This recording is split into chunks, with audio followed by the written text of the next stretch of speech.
সেকের court অর্কনীরের ব্যবস্থাপনায় এবং সিডবির সহযোগিতায় 7 দিনব্যাপী 19তম পিঠাপুলি মেলা শুরু হতে চলেছে আগামী সোমবার থেকে।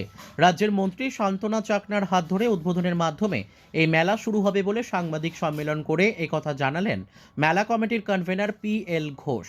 এই মেলায় মূলত গ্রামীণ উদ্যোগের বিষয়ের 70 থেকে 72টি বিভিন্ন স্টল বসানো হয়েছে। এই স্টলগুলিতে মহিলারা তাদের নিজের হাতের তৈরি পিঠে, পুলিশ সহ বাঁশ-বেতের বিভিন্ন কারুশিল্প নিয়ে বসবে। উপজাতিদের পক্ষ থেকে বিভিন্ন স্টল থাকছে, যাদের মধ্যে রয়েছে উপজাতি মহিলাদের হাতের তৈরি বিভিন্ন খাবার।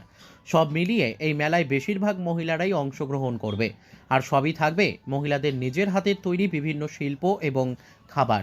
গত 2-1 দিন ধরেই চলছে এই পিঠেপুলি মেলার প্রস্তুতি।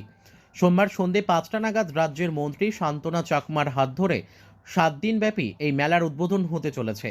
তাই এই মেলায় যেন সকল অংশের মানুষ উপস্থিত থেকে এই গ্রামীণ উদ্যোগ মেলার গোটা অনুষ্ঠানটি সুন্দর এবং সাফল্যমণ্ডিত করে তোলে।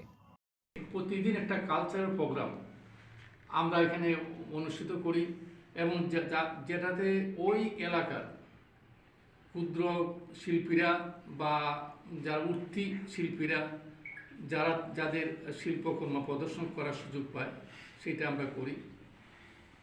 আর আরেকটা জিনিস করি যে আমরা তো NB institute for rural technology মূলত এটাতে কারিগরি একটা। Bureau report, news daily Bharat.